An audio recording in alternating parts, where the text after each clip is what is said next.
Bienvenue dans le Financier, votre rendez-vous économique quotidien. Voici les titres de l'actualité.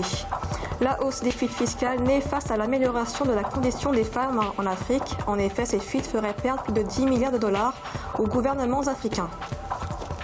Au Nigeria, 2,8 milliards de dollars d'obligations souveraines permettront de financer une dette de 500 millions de dollars, une euro-obligation qui sera accompagnée d'un plan de mobilisation de plus de 82,5 millions de dollars. Et puis nous ferons un point en fin d'édition sur l'évolution des marchés boursiers africains.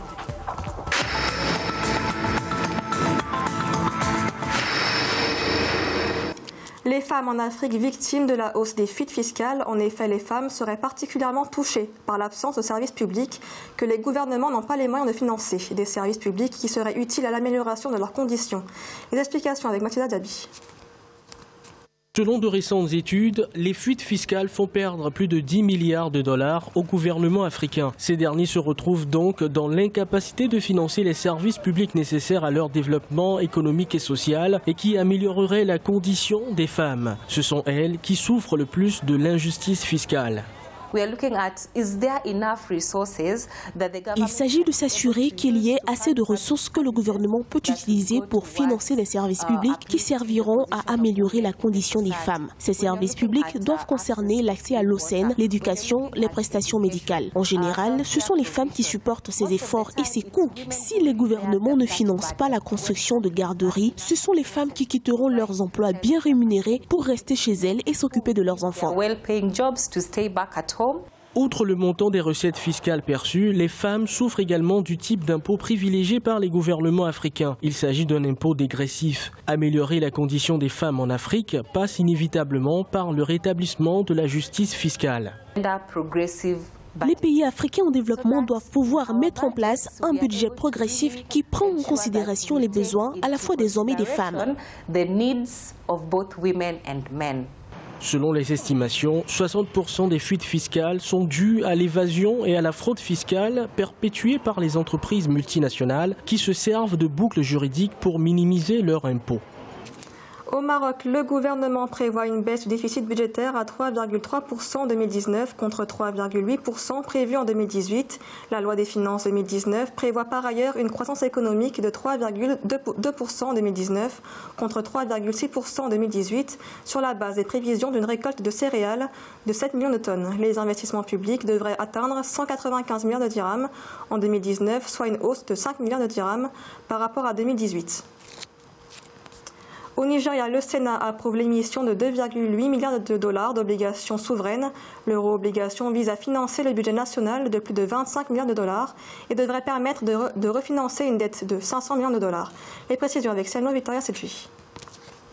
Au Nigeria, le Sénat vient de donner au gouvernement fédéral l'autorisation d'émettre environ 2,8 milliards de dollars d'obligations souveraines avant la fin de l'année 2018. L'émission vise à financer le budget en cours adopté à près de 30 milliards de dollars. Et c'est un pays aussi qui, si le pétrole se redresse, peut avoir quand même l'argument financier pour dire que je suis capable, au-delà des recettes fiscales, quand même de générer des ressources. Je crois que l'espoir est permis quand même pour qu'on puisse admettre cet emprunt-là. Mais il faut avoir tout de même un œil sur le rétroviseur et regarder l'état actuel du déficit budgétaire pour éviter de sortir des normes de 5% de déficit. L'opération s'accompagne aussi d'un plan de mobilisation de plus de 82,5 millions de dollars. Celles-ci devront permettre de refinancer une dette de 500 millions de dollars arrivée à échéance. Le Nigeria peut quand même se permettre encore d'emprunter sur le marché financier. Dans tous les cas, il faut qu'on reste dans les normes de bonne gouvernance financière. Selon un plan présenté récemment, le gouvernement du Nigeria a prévu une hausse de la croissance de 4,6% d'ici à 2020. Pour ce faire, l'exécutif maintient sa ferme volonté de diversifier l'économie et ses sources de revenus. Cela se matérialise par le financement de plusieurs projets d'infrastructure et une mobilisation accrue des fonds à l'étranger. L'Afrique subsaharienne enregistre une hausse du ratio moyen de la dette publique du PIB depuis 2014, un ratio passé de 32,4% en 2014 à 45,9% en 2018, une augmentation liée à la baisse des dépenses publiques. Ainsi, la dette zambienne s'est fixée à 65,5% du PIB, celle de l'Angola est passée de 32,9% en 2013 à 79,8% en 2016 et la dette mozambicaine est passée de 53,1% à 118,7%. Pour rappel, la Banque mondiale a revu ses prévisions de croissance à la baisse pour la région de 3,1% à 2,7% en 2018. La note souveraine de la Tunisie rétrogradée de stable à négative par l'agence de notation financière Moody's, une baisse liée à un environnement extérieur de plus en plus défavorable. Selon l'agence de réserve, les réserves de change du pays se sont affaiblies à cause de la hausse du prix du pétrole et d'un ralentissement des entrées nettes de capitaux. Par ailleurs, Moody's prévoit un léger resserrement du déficit de la balance courante sous l'effet de la hausse des exportations du secteur des services. À la lumière des besoins de financement extérieur de l'économie représentant plus de 30% du PIB au cours des 2 prochaines années, les passifs extérieurs venant à échéance l'année suivante atteindront plus de 250% des réserves de change fin 2019, une couverture des réserves bien inférieure à celle de la plupart des pays souverains notés B. La dette internationale nette de la Tunisie, à moins 145% du PIB en 2017, est également nettement plus importante que celle de la plupart des États souverains notés B, ce qui dénote une sensibilité au retard dans la disponibilité et au coût plus élevé du financement externe. Nous allons à présent faire le point sur l'évolution des marchés boursiers africains.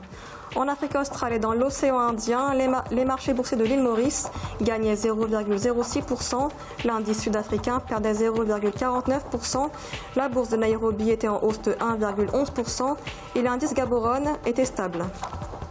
En Afrique de l'Ouest et centrale, le BRVM d'Abidjan était en baisse de 0,53%, l'indice nigérian gagnait 0,54% et la bourse du Ghana perdait 0,75%. En Afrique du Nord, la bourse marocaine était en hausse de 0,04%, celui de l'Égypte perdait 1,24% et l'indice tunisien chutait de 0,25%. C'est la fin de l'édition du Financial. Merci de nous avoir suivis. On se retrouve bientôt pour un nouveau rendez-vous de l'économie.